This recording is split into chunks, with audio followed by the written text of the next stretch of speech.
안녕하세요. 반갑습니다. 오늘은 성경 출애굽기 2장을 또 열어주시기 바랍니다. 우리 모세의 삶을 지금 저희들이 추적을 해보고 교훈을 받고 있습니다. 출애굽기 2장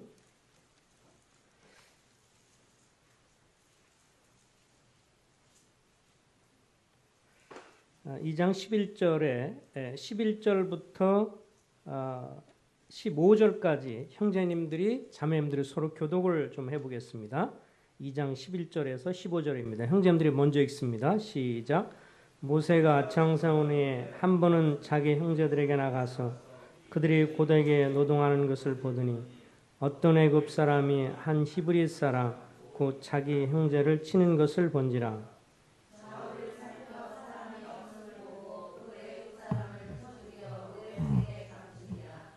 이튿날 다시 나가니 두 히브리 사람이 서로 싸우는지라. 그 잘못한 사람에게 이르되 너희 어찌하여 동포를 치느냐 하매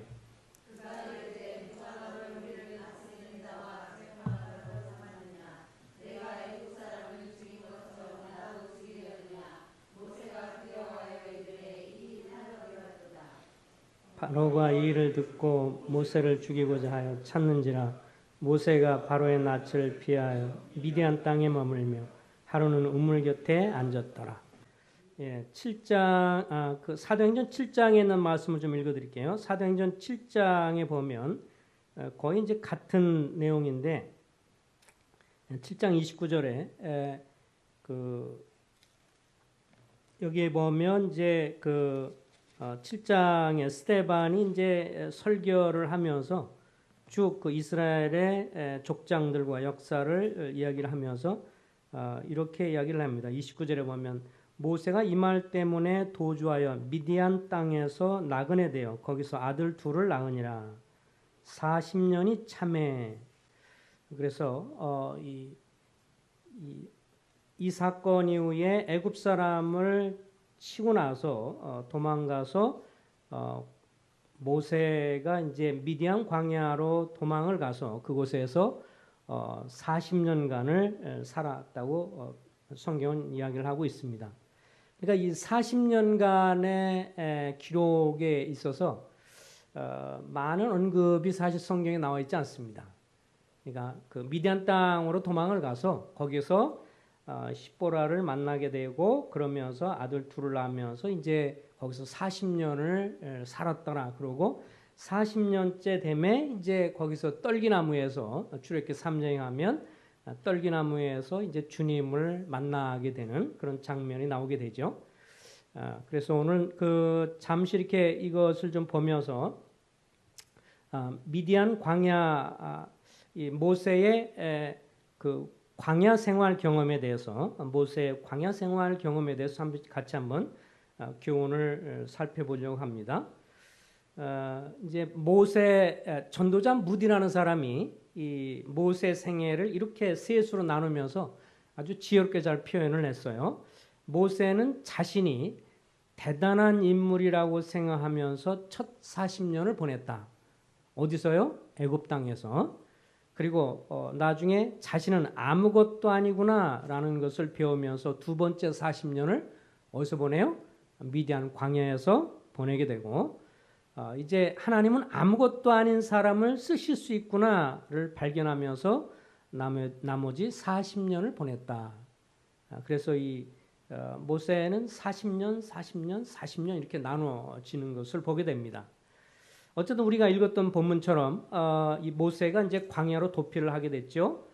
모세가 히브리인의 편에 서서 애굽 사람을 쳐 죽였다는 소식을 들으면서 이 바로는 분노와 배신감을 느끼게 되면서 왜냐하면 이제 애굽 사람으로 받아주어서 애굽의 공주 하셉토스 공주의 양자로 이렇게 길러졌는데 이거 이제 애굽 사람 편에 선 것이 아니라 히브리 사람 편에 서서 그렇게 사람을 죽였다는 것을 들으면서 모세를 당장 잡아서 처형하라는 명령을 하게 되죠.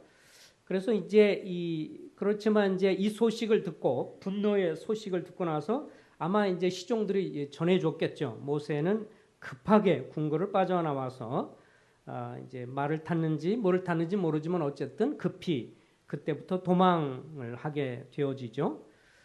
정말 수많은 시간이 지나서 이제 시내 반도를 지나고 그러면서 결국은 이제 미디안까지 가게 되는데 이 미디안이 사실 여기서 보면 굉장히 이제 먼 거리입니다. 여기에 지금 이집트인데요.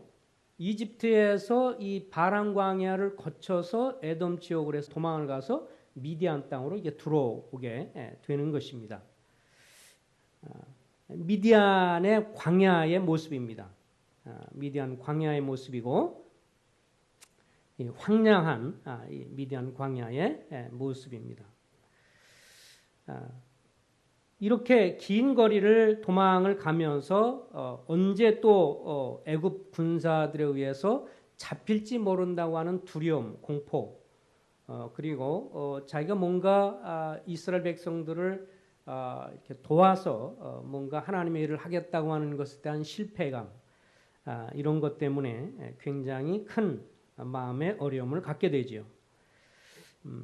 밤마다 아마 길가에서 자거나 아니면 바위 곁에서 뭐 피해서 불편한 잠자리에 누워서 잠을 자려고 할 때마다 그런 하나님께 대한 탄식, 괴로움 이런 것들을 고백했으리라고 생각을 합니다.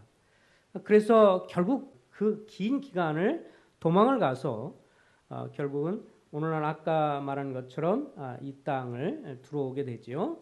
지금은 이 미디안 땅이 사우디아라비아입니다. 이 사우디아라비아 땅으로 들어오게 됩니다.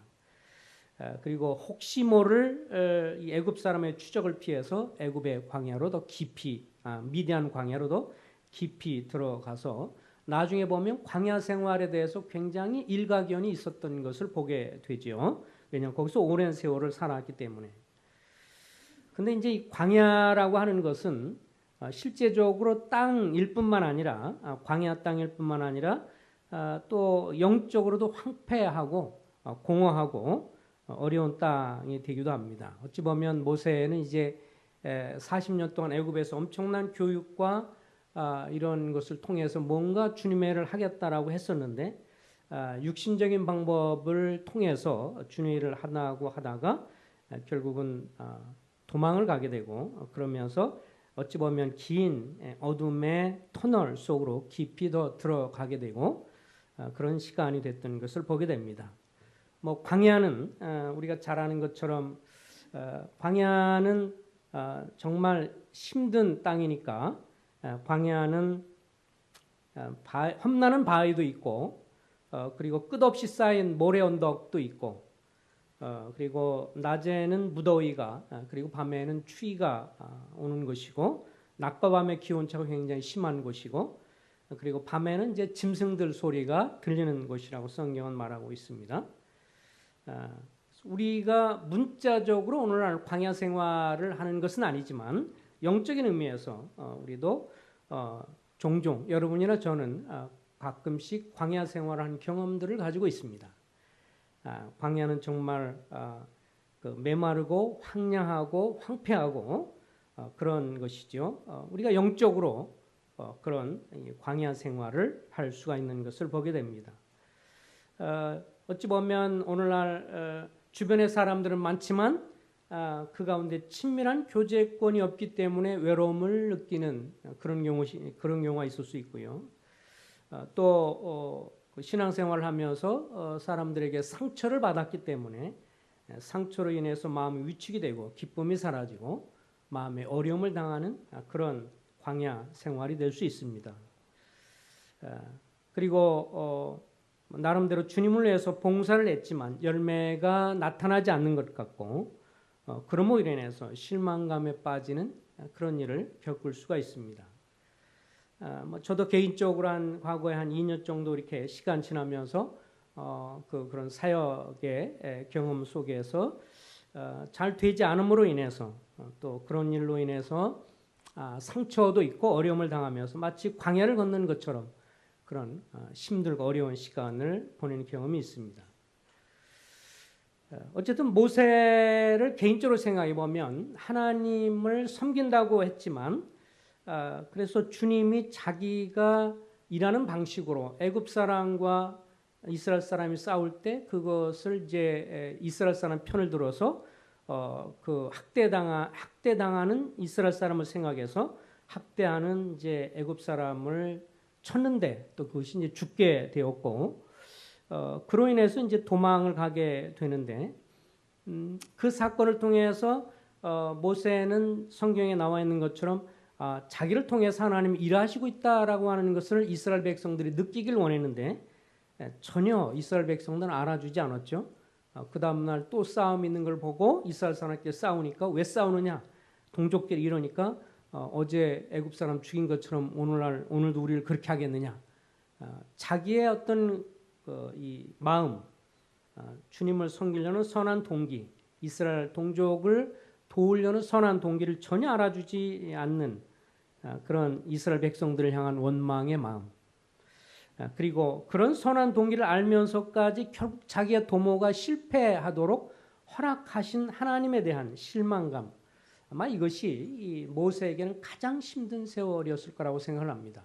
이 40년간을 광야에 있으면서 모세가 느꼈던 것은 뭐죠? 상실감. 하나님이 나를 잊어버렸다라고 하는 생각이 굉장히 컸을 겁니다. 그러면서 결국 거의 1년 가까이 된 긴 그 여정 가운데 결국 미디안 광야로 숨어들었을 때 하나님도 나를 잊어버렸을 것이다라고 생각했을 것이고 자기도 이제 하나님을 잊었다라고 생각을 충분히 할 수 있는 그런 상실감, 하나님을 향한 실망 이런 것들이 그의 마음을 사로잡았을 것이 분명합니다. 우리들은 비슷한 감정들을 가질 수 있어요. 굉장히 낙심이 되고요. 실망이 되고요. 뭔가 주님을 섬긴다고 하는 것이 잘 안 되고 상처를 받고 낙심이 되고 또 영적으로 주님과의 교제도 잘 안 되고 뭔가 열심히 주를 위해서 섬기고 했는데 사람들이 동기는 알아주지 않고 오히려 그로 인해서 마음에 상처가 되고 그러므로 인해서 오늘날 여러분과 나도 가끔씩 이런 광야로 들어갈 때가 있습니다. 어떤 사람은 거기서 수주일을 보낼 수 있고 어떤 분은 여러 달을 그곳에서 보내기도 하고 어떤 경우는 몇 년씩 그곳에 머무는 경우도 있습니다. 모세는 얼마 동안 있었어요? 40년 동안을. 그래서 그가 너무 낙심이 되고 실망이 되고 뭐 어쨌든 상실감에 빠져 있어서 이 모세의 광야 생활의 40년 기록에 관해서 하나님의 성령이 기록할 내용이 전혀 없어요. 40년 동안 있으면서 자식 둘을 낳고 40년 세월이 흘렀다. 이렇게 한 구절로 그냥 정리가 될 만큼 주님과의 교제도 하나님을 향한 어떤 기대감도 이런 것도 다 없이 실망감, 좌절감 그리고 하나님이 나를 잊었다. 이런 자기도 잃어버렸다는 상실감 이런 것들이 그의 마음을 사로잡은 것을 보게 되어집니다. 그래서 우리가 이 모세의 삶을 생각하면서 어찌 보면 그의 생애가 이제 몇 살이었죠?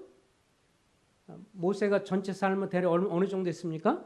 120년을 살았는데 앞에 40년은 애굽의 왕실에서의 40년 여기에 대한 기록도 별로 없어요. 그냥 애굽의 학문을 배우면서 좋았다 이런 것이었고 그 다음에 이제 그가 잘못하고 실수하면서 미디안 광야로 도망가서 40년 여기에 대한 기록도 거의 없어요. 그리고 성경의 기록은 마지막 이제 80세부터 120세까지 기록이 사실은 그 나중에 와서 엄청나게 이 모세의 기록이 있고 그때 하나님 그를 놀랍게 쓰신 것을 보게 됩니다. 어쨌든 광야 생활을 하게 된 이유는 잘 아는 것처럼 간단하죠. 그가 광야 생활에 들어간 것은 육신적인 행동을 했기 때문에 광야로 들어갔습니다. 동족을 학대한 애굽 사람을 살해해서 하나님을 뭔가 해보려고 하다가 그에게 실패하면서 광야로 도망을 갔던 것이기 때문에요. 그래서 모세는 아마도 자기가 광야 생활을 하면서 하나님 자기를 완전히 잊어버렸다라고 생각할 수 있습니다. 40년 동안 사실 아무런 말도 없었으니까 얼마나 그랬겠어요. 하루 이틀도 아니고요. 1년, 2년도 아니고 10년도 아니고 40년. 이건 엄청납니다. 오늘날 100세 시대라고 말을 할지라도 120년이 아니라 100세라고 할지라도 이건 분명한 것은 뭐 50년이 넘을 수 있는 건데 그 기간 동안에 아무런 하나님으로부터 그 40년이라는 기간에 아무런 주님과의 교제라든지 뭐 이런 것이 없었다면 얼마나 힘든 그냥 잊혀진 세월이었겠습니까? 그렇지만 우리 신명기를 한번 보겠습니다. 신명기에 보면 그 가운데서도 하나님이 그를 다스리고 있었다는 것을 표현을 해주고 있습니다. 우리 신명기 32장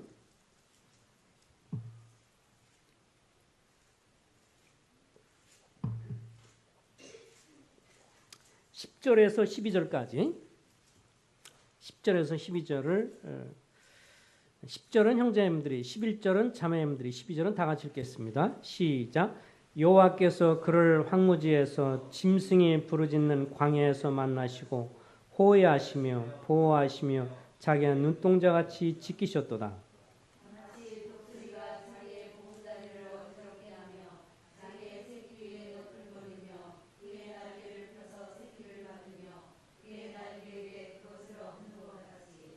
여호와께서 홀로 그를 인도하셨고 그와 함께한 다른 신이 없었도다. 여기에 모세가 자기가 이런 어찌 보면 40년 동안의 광야 생활을 했었는데 그러면서 그 광야에 대해서 이렇게 묘사를 했습니다. 광야가 어떤 곳이냐? 여호와께서 그를 황무지에서 짐승이 부르짖는 광야에서 만나시고 개인적으로 광야에서 하나님이 자기를 만날 뿐만 아니라 이스라엘 민족을 향해서도 하나님이 광야에서 어떻게 하셨는가 하는 것을 잘 요약을 해주고 있습니다. 먼저는 이곳에서 어떻게 하셨죠? 그를 만나주셨다라고 했습니다. 나중에 출애굽기 3장에 보면 하나님이 이제 그곳에서 모세를 만나주시죠. 그리고 이 황무지, 광야 이런 곳에서 하나님이 하시는 것은 또 다른 것이 뭐냐면 여기 호위하시며 이렇게 나와 있어요. 그죠? 하나님은 광야에 있는 그를 잊어버리는 것이 아니라 사실 어떻게 하셨다고 그를 돌보고 호위해서 애워싸서 돌보고 있었다고 했습니다. 이 호위하셨다는 것은 뭐냐면 방패 경관 방패처럼 이렇게 방패맞이가 되어줬다 이런 뜻입니다. 그러니까 적막하고 황량 광야에서 하나님께서 이런 광야의 경험을 하고 있고 그래서 자기는 완전히 버린 것처럼 자기는 잊어버린 것처럼 그렇게 느껴지지만 그러나 그런 상황 속에서 하나님께서 그를 경관 방패처럼 지키시고 보호하시고 온갖 날카로운 창과 화살을 막아내는 경관 방패처럼 여러분과 나를 지켜주셨던 것을 보게 됩니다. 사단이 여러 많은 송사를 통해서 의심과 불신으로 그래서 하나님께서 우리가 영적으로 침체하고 광야에 있는 동안에 돌봐주지 않았다면 완전히 그 믿음을 파산하는 건데 파산하지 않고 있었던 이유는 뭐냐면 하나님은 우리를 어떻게 하셨어요? 애워싸서 호위해 주셨기 때문에 그렇습니다. 10절에 보면 또 주님이 호위하실 뿐만 아니라 어떻게 했어요? 보호하시고 그리고 자기의 눈동자같이 지키셨다라고 말을 해주고 있습니다. 우리 몸에서요, 여러분과 나의 몸 속에서 가장 보호를 많이 받는 것이 어디냐면 눈이라고 그럽니다. 눈동자. 다른 데보다요, 눈동자는 생각해 보세요. 어떤 사람이 손이 오거나 뭔가 다가올다 싶으면 어떻게 눈을 깜빡거리면서 금방 감게 되죠. 거의 뭐 무의식적으로 누가 오면 깜빡하게 되니까 우리 몸 중에서 누가 여기 머리 친다고 해서 이렇게 빨리 반응은 안 하지만 눈은요. 누가 우리 앞에 뭔가 오기만 하면 자기 모르게 순간적으로 눈을 감게 되면서 눈을 보호하게 되어 있습니다. 조그만 티라도 눈 속에 들어갈까 봐 갑자기 뭐가 오면 눈을 감게 되는데요. 여기에 하나님이 어찌 보면 광야에 있는 사람, 영적으로 침체하고 어려움에 있는 그런 사람이라 할지라도 하나님께서 당신의 백성들을 향해서 어떻게 하냐면 자기의 눈동자같이 어떻게 했다고 그랬어요? 10절에 보니까 지키셨다라고 이렇게 말을 해주고 있습니다. 주님 앞에 얼마나 감사가 되는지 모릅니다. 우리 생각에는 가장 힘들고 가장 막막하고 가장 황폐하고 황량해서 전혀 도움이 없는 것처럼 하나님이 잊어버린 것처럼 생각되는 그 시점에서 광야에서 이 모세가 자기 생에 40년을 되돌아보고 생각해 보면서도 사실은 아무런 도움이 없는 것 같았지만 하나님이 눈동자처럼 지켜 보호해 주셨다라고 하는 것을 고백을 하고 있습니다. 우리도 보면요, 힘들고 어려울 때는 그때 당시는 몰라요, 그죠? 힘들 때는 그때 당시는 잘 모릅니다. 시간이 지나고 나면 그런 가운데서 하나님 우리를 지키시고 보호했다는 것을 알게 됩니다. 그러면서 어떤 식으로 보호하셨어요? 그 다음에 이제 11절에 들어가면 주님이 우리를 인도하시는 것을 보게 됩니다. 12절에 보면 여호와께서 홀로 그들을 인도하셨고 그와 함께한 다른 신이 없었도다. 여기 보니까 여호와께서 홀로 인도하셨다고 그랬어요.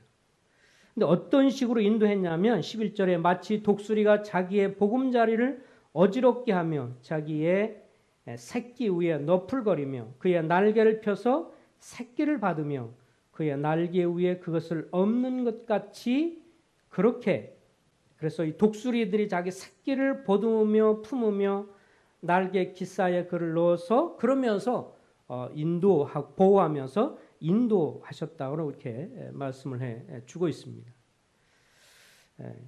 그래서 우리가 영적으로 아주 어렵고 힘들고 고통스러울 때 이것을 기억해야 합니다. 지금 내가 가장 어렵고 힘들면서 내가 영적으로 침체했다.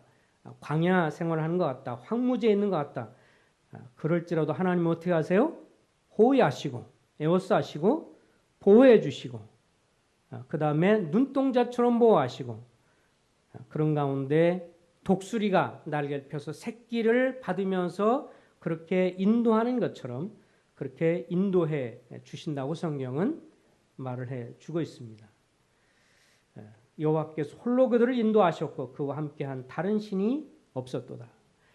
이렇게 굉장히 힘들고 어려울 때 사람을 하나님께서 우리를 돕는 데 있어서 사람을 통해 쓰시죠. 이런저런 사람을 통해 쓰시지만 결국에 가서 그 쓰시는 것은 누구예요?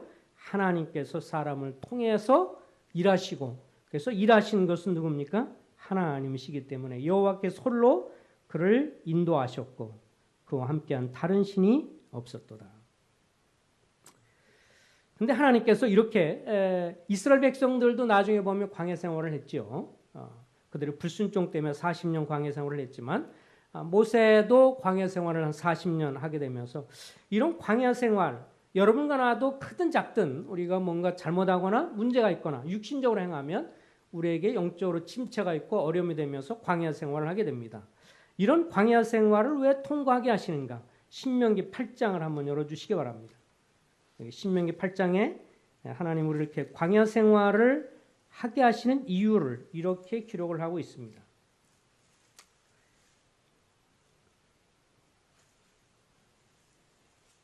신명기 8장 2절 말씀을 같이 읽어보겠습니다. 신명기 8장 2절입니다. 시작. 내 하나님 여호와께서 이 40년 동안에 내게 광야길을 걷게 하신 것을 기억하라. 이는 너를 낮추시며 너를 시험하사 내 마음이 어떠한지 그 명령을 지키는지 지키지 않는지 알려 하심이라. 너를 낮추시며 너를 줄이게 하시며 또 너를 알지 못하며 내 조상들 알지 못하던 만나를 내게 먹이신 것은 특별히 여기서 강조점이 있는 것은 2절에 이 40년 동안 내가 광야길을 걷게 하신 것을 기억하라. 이는 너를 어떻게 해요? 낮추시며 겸손하게 하시고 그 다음에 너를 시험하사 내 마음이 어떠한지 그 명령을 지키는지 안 지키는지 알려 하심이라. 그러니까 우리가요 영적으로 광야 생활, 영적으로 황무지, 침체 이런 것을 겪게 되는 과정을 통해서 배우는 것은 뭐냐 하면 주님 편에서는 우리를 시험하는 것인데요. 우리 자신의 모습을 보게 되는 그런 시간이 바로 이런 시간입니다. 보세요. 우리가요 뭐가 잘 되고 일이 잘 되고 막 성과가 좋고 뭐 모든 게 잘 될 때는 자기 자신을 돌아보지 않습니다. 뭔가 다 잘 되니까 하나님 뭐 이렇게 나 축복하시고 인도하셔서 좋다라고 하는데 우리가 우리 자신을 돌아볼 때가 언제냐면 일이 안 될 때, 실패하고 낙심하고 절망하고 뭔가 섬기는 것이 잘 안 되고 그러면서 오해도 받고 어렵고 그러면서 황무지처럼 광야처럼 이런 길을 걸어갈 때 그런 것을 허락하신 이유가 뭐냐? 하나님께서 우리를 어떻게 하시려고요? 우리를 낮추셔서 우리를 시험하십니다. 내가 그럼에도 불구하고 나를 사랑하고 따를 것이냐? 아무것도 없고 아무것도 없는 것처럼 아무것도 잘 안 되는 것처럼 보이는 그런 상황에서 그래도 이런 상황 속에서 나를 믿고 따를 것이냐? 그러면서 내 자신을 돌아보고 내가 얼마나 내 마음이 어떤지 내 참모습 겉에 온갖 치장들 장식들을 다 벗어내고 나는 정말 별 볼 일 없는구나. 나는 정말 형편없는 자이구나. 이렇게 내 자신을 돌아볼 수 있는 장소가 뭐예요? 광야입니다. 그래서 주님이 종종 우리를 가끔씩 광야에 밀어넣으십니다. 힘든 대로 밀어넣고 어려운 대로 밀어넣고 삭막하고 황량한 대로 밀어넣어서 우리 자신을 돌아보게 하고 그래서 주님이 우리를 낮추셔서 그 가운데 주님께서 우리 마음을 살펴보게 해서 하나님 앞에 내가 아무것도 아니라는 것을 깨닫게 되는 것입니다. 모세가 애굽에 있을 땐 자기가 대단한 사람이라고 생각했어요. 자기는 그야말로 자기는 진짜 영어로 말하면 somebody예요. 자기는 어떤 대단한 사람이에요. 광야 생활하면서 nobody, 아무것도 아니라는 걸 알게 되는 거예요. 자기가 뭐가 대단한 줄 알았어요. 근데 안 돼. 아무것도 안 돼. 실패했어. 그런 가운데 자기는 정말 아무것도 아니구나. 이것을 경험하게 하시는 것이 바로 광야입니다. 그래서 우리를 겸손케 하는 것이 광야이죠. 그렇지만 하나님 우리를 그렇게 만드는 것은 우리를 무너뜨리거나 망가뜨리려고 하는 것이 아니라 어떻게 우리를 다듬고 깨끗게 하셔서 결국은 주님이 더 쓰시게 하기 위해서 우리를 정죄하고 다듬는 그런 과정인 것을 보게 되어지죠. 하나님이 모세에게 긴 40년 세월 동안에 그러니까 세상 사람은 할 수 없는 거예요. 어느 누가 이렇게 하겠어요. 어떤 사람을 다듬어가면서 40년 동안 그 광야에서 목동이 되면서 그저 낙과 마음으로 양떼들을 돌보고 그러면서 하나님이 무엇을 배우게 하셔요? 이스라엘 백성들을 이끌어갈 목자로서의 마음을 배우게 하시고 그러면서 정말 하나님 외에는 아무것도 바라볼 수 없는 절망적인 상황 이런 상황 속에서 하나님께 마음을 두고 겸손하게 자기 자신을 돌아보게 하는 이 광야의 경험 오늘날 여러분과 나도 틀림없이 모든 사람이 허락을 합니다. 적절한 시기에 하나님의 때 여러분과 나는 하나님의 학교에 입학한 사람으로서 하나님 보실 때 상황과 여건을 통해서 지금도 우리를 그렇게 교훈해 가시고 빚어 가셔서 다듬으시고 깨끗게 하셔서 나중에 주님이 쓰시려고 우리를 낮추시고 겸손케 하시고 이끌어 가시는 주님의 사역이 모세에게 있었고 오늘날 여러분과 나의 삶 속에도 주님이 그렇게 하시는 것을 보게 되어집니다. 그래서 그런 주권을 인정하는 것이 우리에게 필요합니다. 기도하겠습니다. 아버지 하나님, 모세가 이 40년의 미디안 광야 생활에 대해서 생각해 보면서 어찌 감히 우리가 그 40년이라는 긴 세월을 이 짧은 시간에 논할 수가 있겠습니까? 또 감히 논하는 것 자체가 얼마나 교만한 것인지 모르겠습니다. 다만 하나님이 그를 40년 동안 낮추시고 겸손케 하시고 그리함으로 그 가운데 그럼에도 불구하고 그를 보호하시고 이끌어 주셔서 결국 주님의 거룩한 도구로 쓰시려고 하나님 빚어가시는 그 손길을 생각할 때 찬송을 드리고 그런 손길이 오늘날 우리에게도 있는 것을 인해서 감사를 드립니다. 우리는 정말 광야 생활 들어가는 걸 원하지 않지만 우리가 때로는 미련함으로 어리석음으로 또 육신적인 방법 때문에 종종 들어가는 것을 고백합니다. 그러나 그 가운데 주님 우리를 깨우치시고 가르치시는 손길이 있는 것을 인해서 찬송합니다. 저희를 더 계속 빚어가셔서 주님 보시기에 합당한 그릇들로 빚어 주시옵소서. 예수 그리스도 이름으로 의탁하며 기도했습니다. 아멘.